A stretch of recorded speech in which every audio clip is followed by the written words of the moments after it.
매물 좀 받아먹고 눈물 날라 그래. 아유, 이거는 저 작은 모양이지. 안 모여가지고. 아, 매워라. 두 개가 됐구나. 행사는 본 행사는 끝났지만 계속 다른 그 행사들이 있기 때문에 좀 복잡하기 쉽습니다.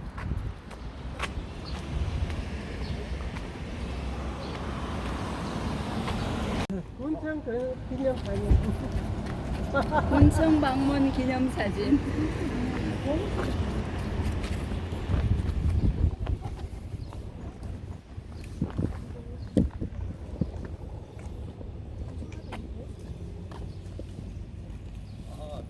저 시험인데 임산부 시험 저게. 같이 서시면 사진 하나 찍고 학사로로 이동하겠습니다. 자자자 시작. 예. 누가 한 사람 있겠나 하고. 나 빨리 쓰세요. 갔다 와 이참. 예, 그 조금 앞으로 나와 있어. 여러분.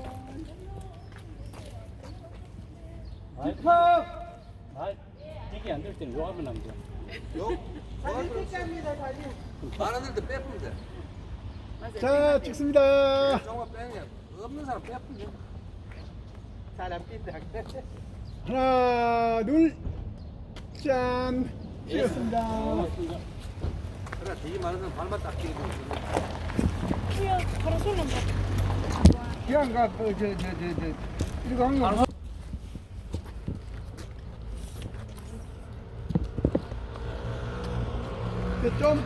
뭐 덥더라도 요 앞에까지 좀 나오시면 거기 나오겠습니다. 여기 가면 박사 안 된다. 학사밖에 안 된다. 기만이 되게 다르다. 박사가 돼야 되지. 학사 돼야 되겠다 이거. 학사 다 해놨는 기고 박사 되려고 하면 앞으로 가야 돼요? 이동하세요. 지금 박사 되려고 하는데 이거 뭐 필요있노? 앞으로 펴라. 가자 어려운데. 그거 다 통과했는데 이제. 자, 찍습니다. 아, 저 오십니다.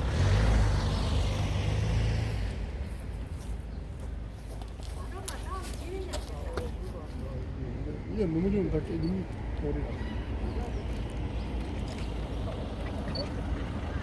자, 찍겠습니다.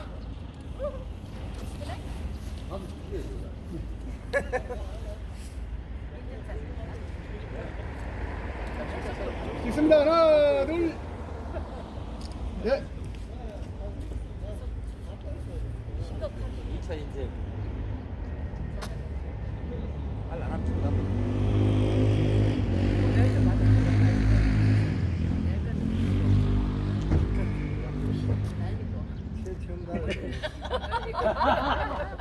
나가 죽고. 하하하하하하하. 스크닥. 자기 제일 잘 나오도록 저거 마시고. 스크닥. 우리는 변화되다. 필요 없다. 띵동. 한번 찍으세요. 조그만한 동그라미가 어떻게? 내가 요 잠깐 내가 요딱 거기. 자기 제일 잘 나오도록 저거 하지. 앉아요. 딱 보이 그러는 거더라고. 참네. 자, 찍습니다. 네. 하나, 둘.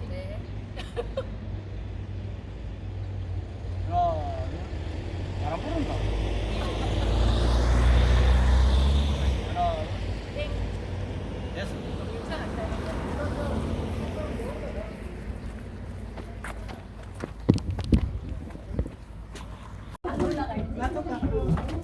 신발 걷는데 거기.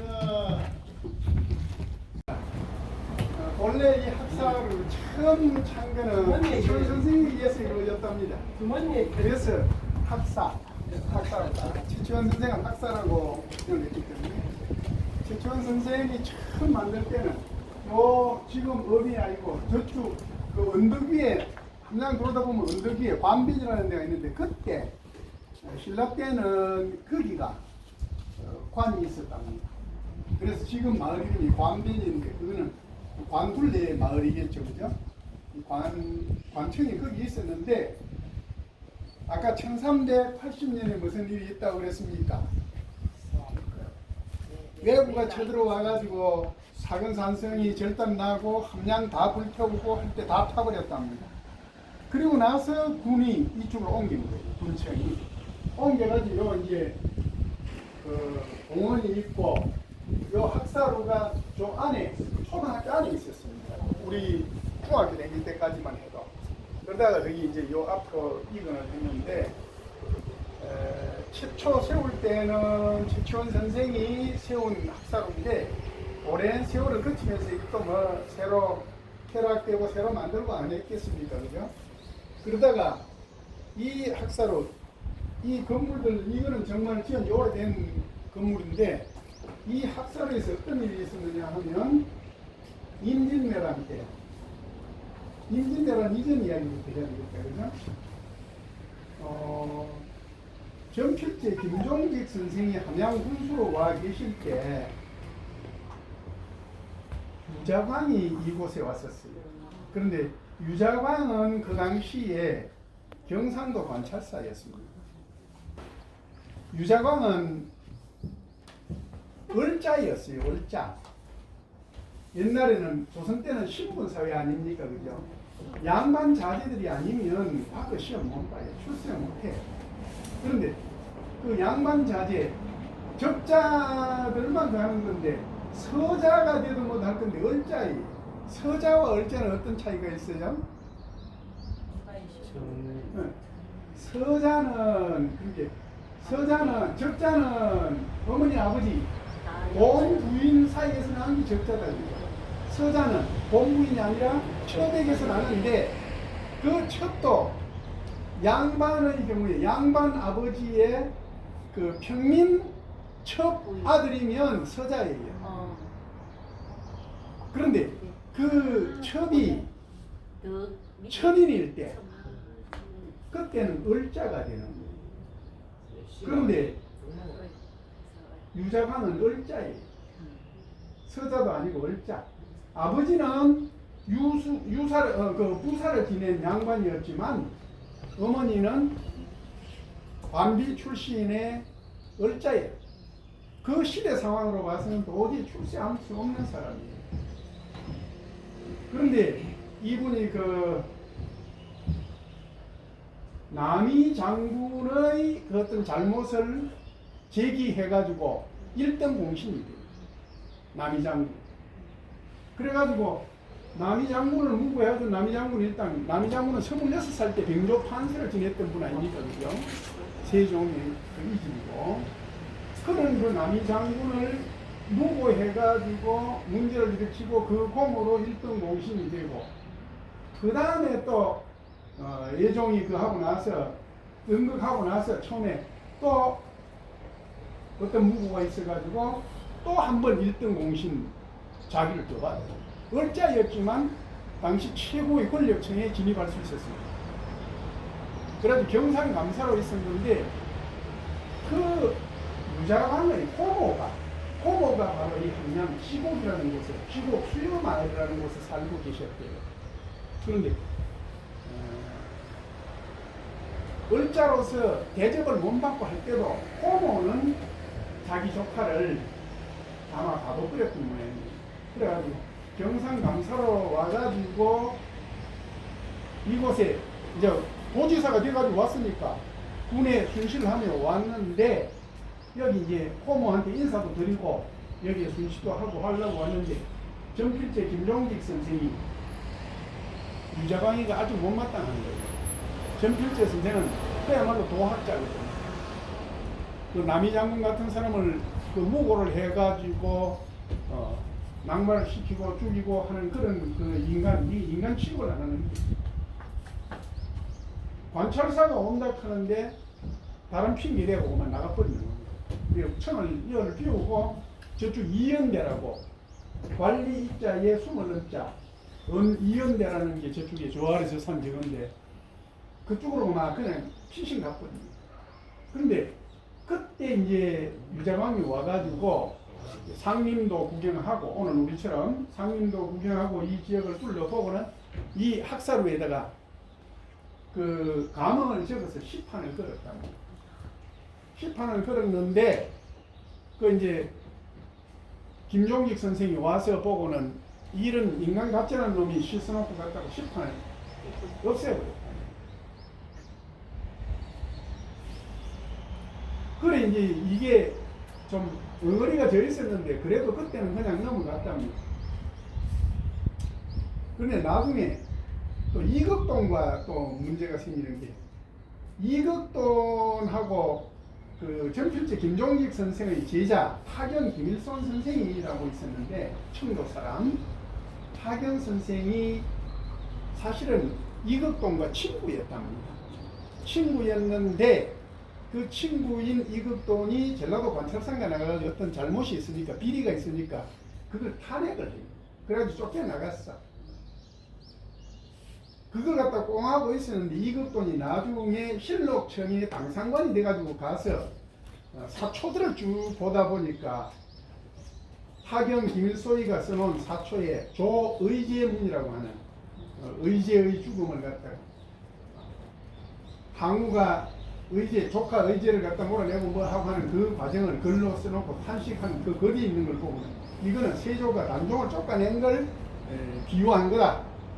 이래가지고 그게 이제 문제가 된 거예요. 그래 유자강이 하고 이극돈이 하고 거기 짝짝꿍이 맞으면서 전필제 김종직 선생하고 그 제자 하경 김일손이가 같이 당한 거예요. 그게 바로 이 학사구 10편 사건. 그걸 계기로 해서 조선조 4대 사화의 첫 사화 무오사화가 1498년에 펴지게 됩니다. 1498년. 그러면서 타경은 부관참시 당하죠. 부관참시가 아니고 능지처참을 당하죠. 사방에 말에게 묶어가지고 사방에 말 끌어가지고 사기를 다 찢어 죽이는 그런 벌을 받게 됩니다. 그리고 나중에 그 형제들, 동생들, 자식들도 다 죽고. 그 사실은 친구가 그 관찰사로 나가서 비리 있던 거 탄핵해가지고 파면시키고 했던 그런 게 그렇게 돼요. 그리고 전필제 선생도 마찬가지로 다 그때는 이미 1498년에 무오사화가 났을 때는 이미 6년 전에 전필제 선생이 돌아가셨어요. 6년 전에 돌아간 사람을 꺼내가지고 부관참시하는 거예요. 그렇게 당하는 겁니다. 그 이제 유자관과 이극돈 그리고 김종직과 타경, 김일손 그렇게 이제 얽히고 설키면서 됐는데 그 역사의 현장 출발점이 바로 이 학사루였다. 그거는 이제 1498년, 1400년 그리고 1504년 갑자사화까지 1490년대 말에서 1500년 초에. 그런데 그리고 나서 한 90년 지나고 나서 뭐가 일어납니까? 임진난이 일어났어요. 임진난이 일어났을 때 학봉 김성일 선생은 사실은 임진난이 일어나기 전 해에 어디 갔느냐 하면 일본에 사신으로 갔었어요. 부사로.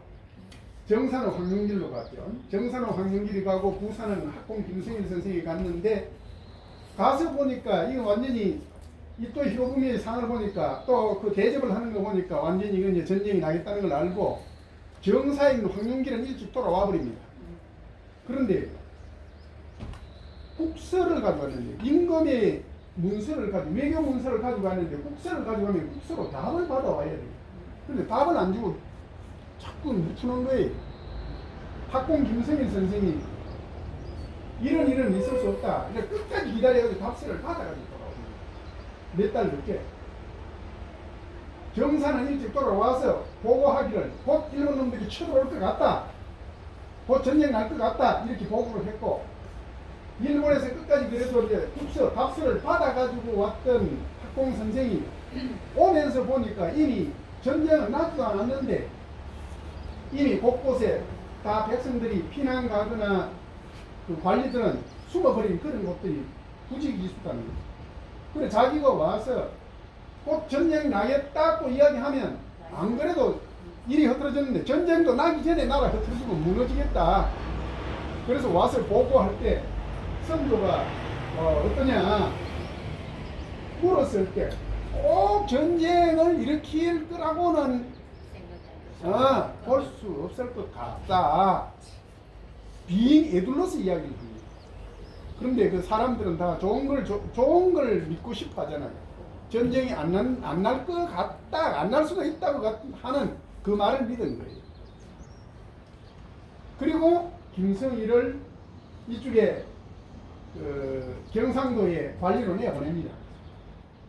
경상도 그때 그 관찰사는 아니고 이제 내려보내는데 처음에 관찰사는 나타나 내려보내는데 내려오는데 발령받고 내려오고 나는데 사흘 만에 임진난이 터진 거예요. 4월 13일 날 김성일이 내려보내고 사흘 후에 전쟁이 터진 거예요. 내려와가지고 이까지 이제 한양까지 내려왔어요. 여기까지 내려왔는데 그때 이제 전쟁이 나는 거예요. 전쟁이 나고 여기에서 이제 그 배소원 조정도 선생이나 이로 선생, 용사일기라고 해가지고 임진년하고 그 다음에 계사년, 용사 2년간의 그 전황을 다 기록을 남긴 이로라고 하는 분 세 분이 여기서 만나는 거예요. 여기에서 이 학사루에서 초유 일도 3인문이라고 하는 의병을 일으키고 나라를 갖다 지키기 위해서 우리 모두가 다 들고 일어나서 지켜야 한다고 하는 그 통문을 이 학사루에서 썼다는 겁니다. 의병을 일으키는 그 첫 출발이 여기에서 이루어졌어요. 그런 역사적인 것입니다. 그리고 이제 이 근방을 중심으로 함양, 산청, 거창, 합천, 학공 선생이 이곳이 활동의 주가 됩니다. 주무대가 되면서 경상감령은 진주에 있었거든요. 경상감령은 진주에 있는데 진주를 중심으로 해가지고 요 인근 특히 함양, 거창, 산청, 합천 이 지역의 의병들을 일으키고 목검으로서 저쪽 그 봉화라든지 안동이라든지 나중에는 이런 데까지 의병 활동을 더 촉발시키고 결국은 올라오는 그 왜군들을 여기서 막아내는 그런 역할을 하게 됩니다. 그런 그 의병 활동의 출발지였다 이렇게 이야기할 수 있습니다. 그런데 지금 안동에 가면 학봉기념관, 학봉역사기념관이 건립되고 막 자료들이 전시되고 있는데 거기 가면 진주 촉성루 중에 삼장사 시 뭐 나오고 하는데 거기에서 이제 초유 1도 3인문 그걸 전시 다 해놓고 그걸 했는데 거기에서 설명을 뭐라고 하느냐 하면 그때 1호가 초를 잡았는데 학공 선생이 보니까 마음에 안 들어서 말을 타고 가면서 적었다 이리 이야기를 하는데 사실은 그거는 이제 하는 이야기고 말 타고 가면서 말 위에서 왜 그걸 적겠습니까? 많은 연구자들이 이 학사루에서 그걸 썼다 하는 것이 정설입니다. 혹시 뭐 궁금한 거 있습니까? 가끔 용사에 나오는 임진왜란 용기들 용사일기라는 일기를 만듭니다. 그리고 촉성루에 가면 시판이 딱 붙어 있고 촉성루 삼장사 시비에 대한 돌기석이 서 있습니다. 촉성루 밑에. 그 시 내용이 어떻게 되어 있느냐 하면 촉성루 중 삼장사, 촉성루 속에 세 장한 사람들이 있구나. 촉성루 중 삼장사, 일배 소지 이장강수, 일배 술 한잔 하면서 똘똘똘 웃고 손가락으로 일배 소지 이장강수 흘러가는 큰 강물을 손가락으로 가르칩니다. 장강지수 유도로 장강에 물이 도도하게 흐르는데 저 물이 마르지 않는 하불가래 혼불사 저기 흘러가는 저 물이 다 마르지 않는 한 우리의 혼도 죽지 않을 거다. 나라를 지키겠다는 그 강한 뜻을 그 시로 표현을 그 시가 촉성루 올라가면 개판이 돼 있고 돌비석도 있고 한데 임진난이 끝나고 나서 한 200년 후부터 전라도 쪽에서 그 삼장사는 학공 김성일, 배소원 조정도, 이로 세 사람이 아니라 나중에 이제 그 사람들이 주가 돼가지고 1차 그 진주 대첩을 일궈냅니다. 그런데 그 이듬해 진주 대첩이 10월달에 있고 그 이듬해 1593년 4월에 학공 선생이 돌아가셔요. 진주성 안에서 진중에서 돌아가시고 그 다음에 곧 그때 의병 활동을 했던 최경애라고 하는 분, 진주 농계가 모시던 부군입니다. 최경애. 그 어른은 사실은 임진왜란 당시 진주성 싸움할 때는 이 함양 지역, 여기 삼청 지역에서 저쪽에 장수나 이런 쪽에 전라도 의병을 이끌고 와서 여기에서 싸웠던 사람이에요. 그러다가 박봉 김성일 선생이 돌아가시니까 그 뒤를 이어서 경상 우도 관찰사가 된 분이 한 달 만에 진주성이 함락돼요. 6월달에 함락돼요. 함락될 때 그 최경애라든지 황진이라든지 고종우라든지 이 사람들 세 사람이 죽었는데 이 세 사람이 그 삼장사다. 전라도 쪽에서는 그리 주장을 해요. 장수에 가면 농계 사당이 있는데 그 사당에 가면 진주 촉sun루 삼장사 시의 삼장사를 그렇게 적어놨어요. 최경애라고. 그런데 사실은 그 시 내용으로 봐서 진주성이 무너지고 죽어가는 순간에 지었던 절명시라고 설명을 하는데 죽는 순간에 쓴 시라고는 볼 수 없어요. 술 한잔하면서 끌끌 웃으면서 강 쳐다보고 저 강문을 말하기 전에는 우리 혼도 안 죽을 거야. 우리 끝까지 지켜보자. 이런 시 내용. 그거는 좀 전환이 막 절박한 상황은 아니에요.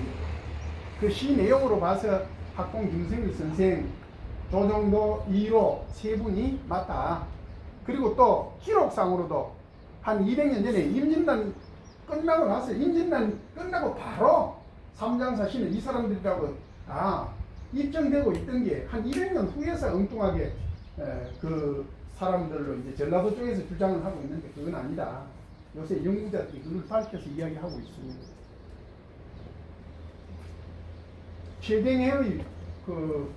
최경애가 사실은 장수 현감을 할 때 농계가 3살이었어요.